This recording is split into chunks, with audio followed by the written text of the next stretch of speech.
Well, thanks for inviting me to this, Anne, and thank you all for coming on the call. I can see the life of the Spirit radiating from all of your faces, even through this medium, so that gives me great joy. I've done a number of these, and after each of them, I've regretted that we didn't start in the Word. I'm fundamentally a preacher, so I don't like to stand in front of people unless I have a text. So I thought I would have us begin with a text. Now, I'm not going to do an exposition of it. That's not the purpose of the call. But I think you'll see when I do the text that this is perfect for a lot of the issues that we'll raise. The text I've chosen is Matthew 11, 25 to 30. And this text is for me a life text, probably the chief life text for me, not because I live it well, but because I want to live it well. This is a very inviting text to me. And there are times when I believe I'm living in the reality of it. And then other times I go, whoa, it's like I've never heard the words. So at any rate, I typed it out, so I'm going to share it on the screen and just point out a couple of things for us, and then we'll get into our interaction time.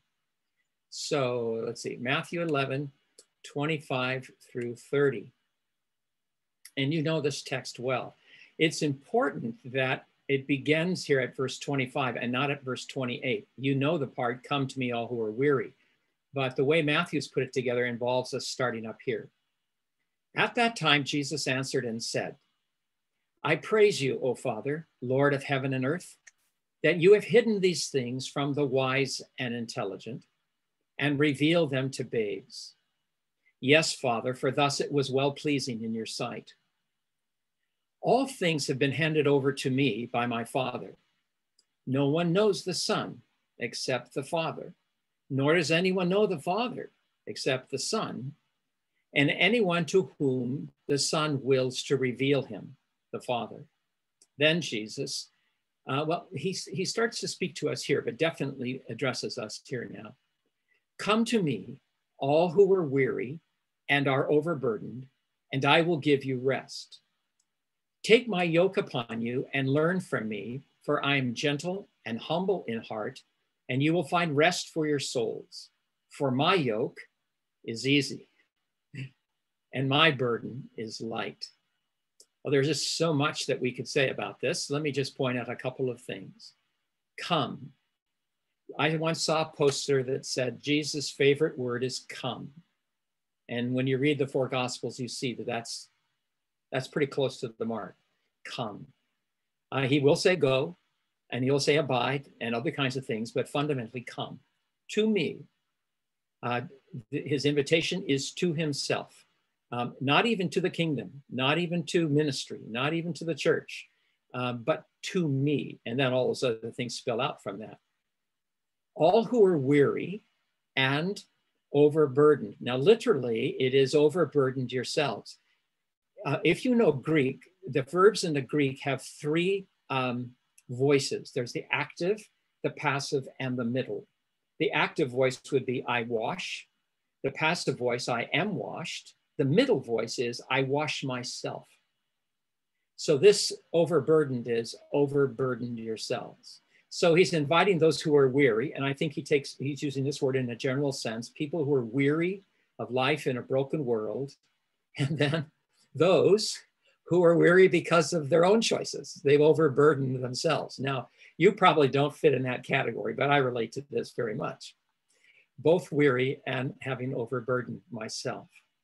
And I will give you rest. And literally it is, I will rest you. I like that better. Give you rest implies that Jesus can hand something to us, which we can experience apart from him.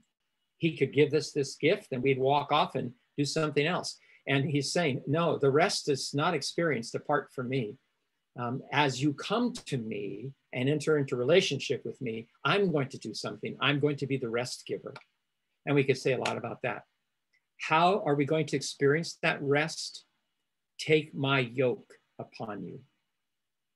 And that's a surprising statement, by the way, for people who are looking for rest. Yoke, as you know, is an image of doing more work. In fact, you put a yoke on an animal so that the animal could do more work than it was doing.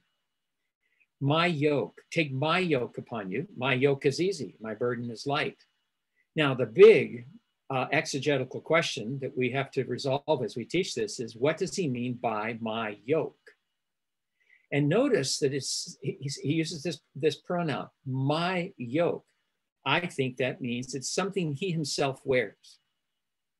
The yoke that he invites us to wear is something he wears. As he says, burden. The burden that we are to bear is the very burden that he bears. So my yoke, like my shirt, come to me and put my shirt on. Come to me and take up my yoke. And the big question is, what does he mean by yoke? You might know that in the first century, the Pharisees, the rabbis, spoke of the new yoke, the yoke of the law. And so some commentators say Jesus' new yoke would be then his teaching, and particularly as we have it in the Sermon on the Mount in Matthew 5-7. Take up this yoke upon you and you will find rest. Now, I think that is true. The more we actually live the Sermon on the Mount, as difficult as that is, the more we actually experience this rest. But in context, I think Jesus' yoke is his relationship with the Father. That's why I say it's important to begin up here. Jesus' call to take the yoke takes place in Jesus praising his Father. He's speaking to the Father. And then he talks about his relationship with the Father. No one knows him but the Father. No one knows the Father but the Son. And only the Son can make the Father known. By the way, only the Father can make the Son known too. All of this in the work of the Spirit. So I, over the years, have taken my yoke is then my relationship with the Father. That's the yoke of Jesus. And that's what he invites us into. And as we come and live as Jesus' sisters and brothers, as daughters and sons of the Father, we enter into that relationship that Jesus has with the Father. He's had it from all eternity. He has it now. He'll have it for all eternity. He invites us into that relationship. And as we experience his relationship with his Father, we then find rest.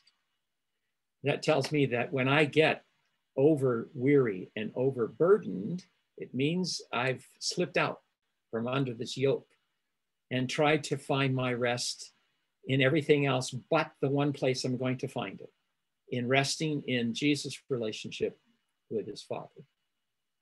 So that's what I wanted to share with us before we got started. All right.